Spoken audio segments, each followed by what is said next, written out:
So we'll get started with our featured guest speakers, and then we'll have Becky say a few words, and then we'll just go from there. So we also have a raffle drawing, so if anybody wants to participate in that, it's like $1 or $2 to get in, and we'll draw a prize. And there's an elephant and a calendar here and some garden seeds and things like that too, so if anybody's interested in that. Tonight we're very fortunate and thankful to have Paul Curtman and Travis Fitzwater here to show support for Becky. We really appreciate that. They drove all the way from the Jefferson City area, and no doubt they had busy schedules and a lot of other things to do, so it's very kind of them to come out here tonight. I mean, they could have always been doing other things, so.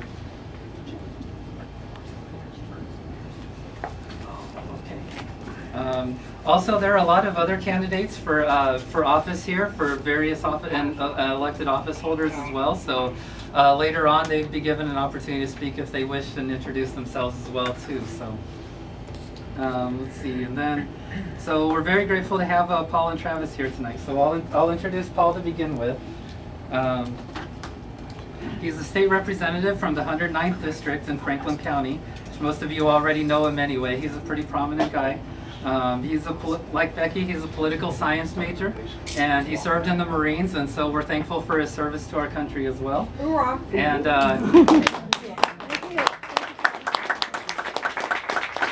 wrote a great book, which Becky and I have read with enthusiasm and recommend it to everybody, and you can get it on Amazon too. It's called Don't Tread on Me. And so we'll go ahead and let him speak. His name is Paul Curtman. Here he is. Hey.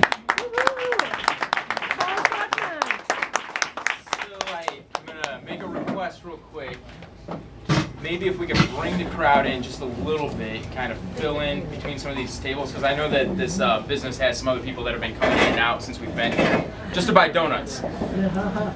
So maybe we can actually, as they come in, I'll tell them to come up too. Yeah, exactly.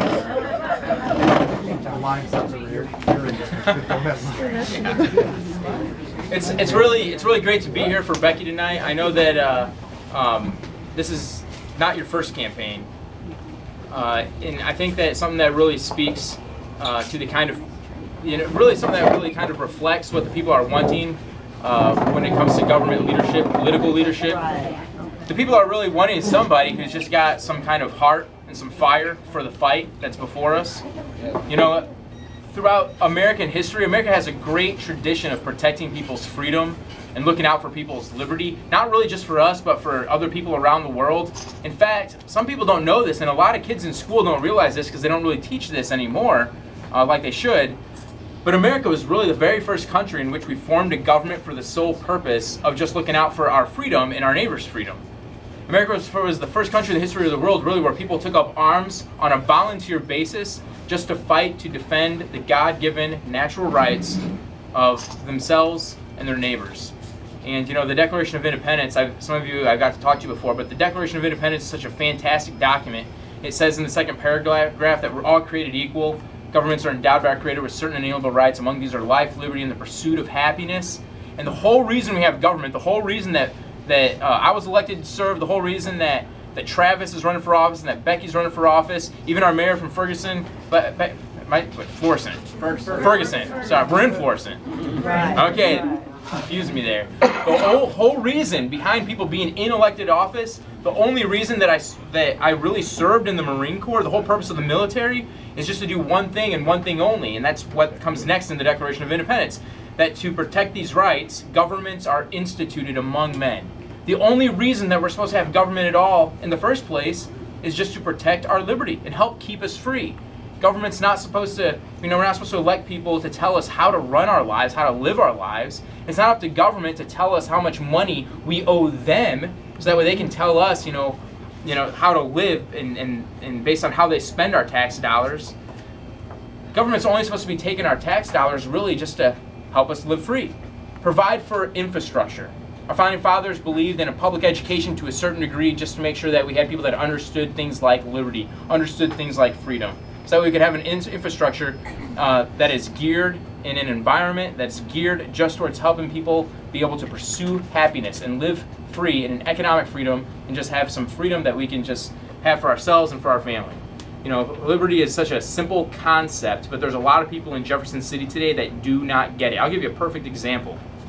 I can't make this up, okay? This actually happened on the Missouri House floor. I was explaining a bill a couple years ago that I was introducing. I'll talk a little bit. It's okay, not a problem. I had filed a bill in Jefferson City that would have done a lot of good, economic good for our state. And there was one woman extremely, way far to the left. You know, I don't even want to call her a Democrat. She's just really, really, really far to the left.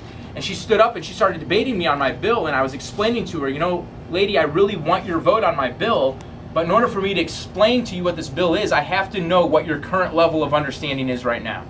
I said, could you just give me a definition, loosely, academically correct definition of economics? What is the word economics? What does that mean? Keep in mind, this woman was elected to come to Jefferson City and help make economic policy.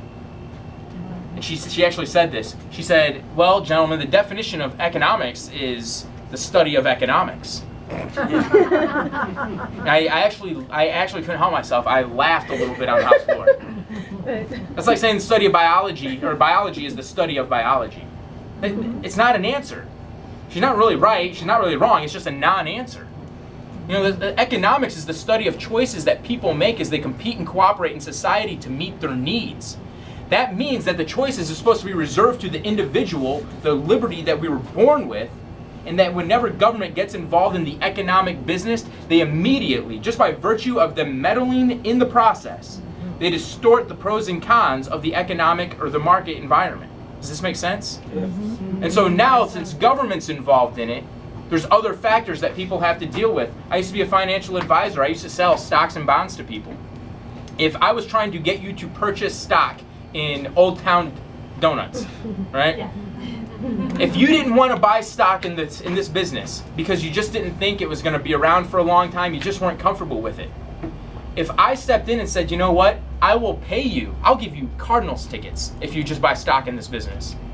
Did you know that according to our laws in America, I could go to jail for a year? Because what I've just done is I've just meddled in your economic decision. I have distorted the pros and cons of the merit of the investment that would be Old Town Donuts. And because I'm stepping in and meddling in that investment, I've thrown a rock in the economic pond, and there's ripple effects that reach out as far as the eye can see. And it's illegal for me to do that. But sometimes the government believes that it's up to them to step in and start making decisions for us, economic decisions for us. Sometimes the government believes that it's up to them to decide which business gets tax credits and which one doesn't. There's a gentleman in my district who has had to fire some people because he doesn't qualify for the tax credits that his larger corporate competitor qualifies for. So quite literally, he's trying to have his business succeed in an environment in which he has to pay taxes just so his competitor doesn't have to pay taxes. Does that seem fair? No. It's not fair. And one of the fundamental principles of liberty is equality under the law. It doesn't matter whether you're black, white, Hindu, Muslim, Christian, none of this matters. Human life and individual liberty, the sovereignty that we're born with, is unique to each and every one of us, and the most we can do is operate with a particular political organization whose sole purpose is to make sure that each one is protected equally under the law, so we all have the maximum opportunity to exercise our liberty and pursue happiness. Freedom is such a simple concept, and people don't get it today because they don't teach it in schools, quite frankly. But you know, there are more people have died fighting for liberty in the history of the world than anything else. And think about that. More people have died fighting in the pursuit for freedom than anything else really in the history of the world. So when we have somebody like Becky who's willing to put their neck on the chopping block in front of the media, in front of everybody else, and run against an incumbent in a district that probably a lot of people might be telling you it's going to be really hard for you to win. But you know, freedom is such an attractive message. Freedom actually extends beyond party lines. She's going to share a same story that I have. In 2010, I ran against a deeply entrenched, very liberal progressive Democrat in a district that was about 55-56% Democrat. But as I went and knocked on door after door after door, I talked to these people not about party lines. I talked to them about how the idea of liberty actually impacts us at life level, how we recognize it. Here's a perfect example. I love telling this story. I knocked on one guy's door and he told me that he voted for Barack Obama. And I thought to myself, oh, I might be wasting my time. I don't know if this guy will vote for me. And then he says this, and I'm not voting for that guy again. And so then I was like, great. Maybe now he'll vote for me because he's not going to vote for, That's right. But then he told me that he's not going to vote for Barack Obama because Barack Obama's not far enough to the left. And I thought to myself, oh my goodness, this guy will never vote for me then. So I'm thinking to myself, I'm just wasting my time. I got to get out of here. I got to go knock on some other doors. But this guy just kept talking. He kept talking. I couldn't get a word in.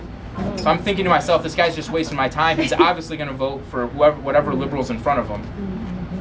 But I remember this story that I had read from a book written by Dale Carnegie, How to Win Friends and Influence People. Right. And he talks about how whenever you are talking to somebody, just let them talk. Find an area where you can connect with them and just let them talk and let them talk and let them talk. So I thought to myself, okay, I'll risk it. So this guy's talking for about 10 or 15 minutes. We need to expand the welfare state. We need this. We need to raise taxes. We need to tax the rich more. Just all kinds of things. And I'm thinking to myself, I don't know if there's any hope. I don't know if we're ever going to connect on any issues. But then he says this. But then he says, and another thing, one of these days the government's going to come for my guns. And I thought to myself, this is the bridge. This is the bridge. So I talked to him for about 10 minutes on Second Amendment issues. Just talked to him on an area where we connected, on an area where liberty made sense to him, just like it made sense to me. And once we started talking on that issue, once we started talking about liberty on an issue that we could both agree on, at that point we were able to talk about all other kinds of issues. When I left, he shook my hand, he asked me for a yard sign and said, I've never voted for a Republican before, but I'm voting for you. So that story goes to show you, more people in Missouri right now identify as independents than identify as either Republicans or Democrats. And it's not because people are looking for a party structure that's going to crush the opposition. People are looking for independent thinkers who are thinking about how to keep them free and protect the value of their dollar. That's what people are looking for. That's all people want. They want somebody who's available and accessible. They want somebody who's going to reach out and respond to them whenever they call their office. That's what people are looking for. They're not looking for, just this week in Jefferson City, let me go back to December 2013. We voted for a $1.8 billion tax incentive package for Boeing. And everybody voted for this, to give them $1.8 billion worth of tax credits. But yesterday we tried to vote on a bill that would allow LLCs and S corporations, small businesses, maybe that's what Old Town Donut is, I don't know, but there's a lot of them out here. We voted on a bill yesterday to allow some of those people to keep a little bit of their own money. Just a little bit, like 0.1% at a time. And the opposition to just letting everybody else keep a little bit of their own money, it was like the walls of Jericho. And you're just trying to figure out how in the world are you going to bring down these walls just so everybody has an opportunity to experience the same degree of economic freedom that we're so eager to give to larger corporate interests. The people are looking for somebody who's got some leadership and who are willing to stand up for them, not just some larger corporate interest. It's just wrong to vote to give somebody tax breaks, some larger corporate interest, and then turn around and absolutely refuse to give it to the people in your very own district. It's wrong.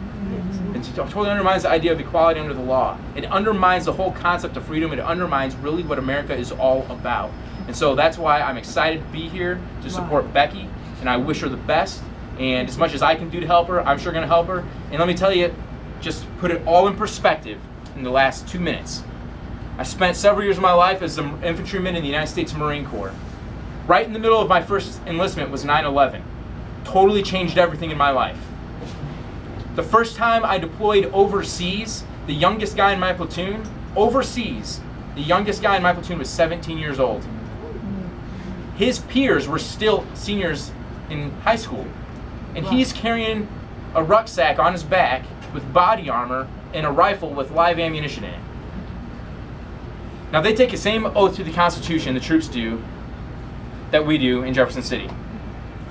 And if freedom is so worth it to us as America that we'll put it on a bumper sticker, freedom isn't free, think a veteran. It's a very, very, very small sacrifice to take a yard sign for somebody and put it in your yard because you know that they're going to Jefferson City to fight for your freedom there too. Because really at the end of the day, the only reason we have troops overseas, the whole reason we have the military anywhere really rests on the assumption that back home in America, back in the homeland, that we have people that are fighting for the same principles that we're fighting for when we're wearing body armor. And so if a 17-year-old can put a rucksack on his back and climb a hill into combat fire, into the machine gun fire in the mountains of Afghanistan, being able to put a yard sign in your yard is such a small sacrifice to make, relatively speaking. I would much rather, my friends that I lost overseas, I would much rather that all they ever had to do to fight for freedom was just put a yard sign in their yard. Because it's a lot easier to do that than it is to put on a 60-pound rucksack and spend 14 months away from your family and friends, hoping and praying to God that you can make it back to see them someday. So when we're talking about supporting,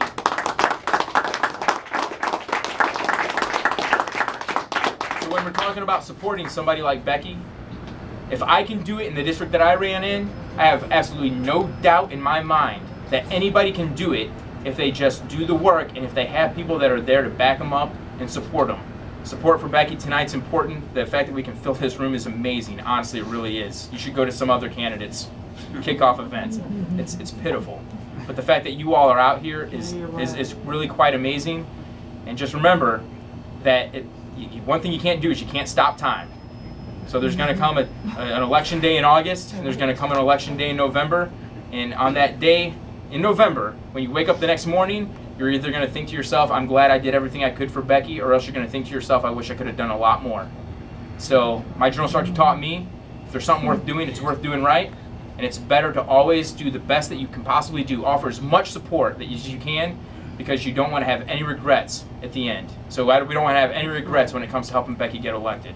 So thank you very much for letting me come out tonight. I greatly appreciate it. And the other candidates that are here, where's Carol, a fellow Marine who is also a candidate running for office. And Tony Casusa, who's running for St. Louis County Exec. So this type of support is... Dwayne Strickland and Dwayne, yeah, and Shane. Where's Shane? And there's Shane. Lots of candidates. And these are the type of people we need to all be supporting. So thank you all again for letting me come out tonight, and thank you for coming out and showing up.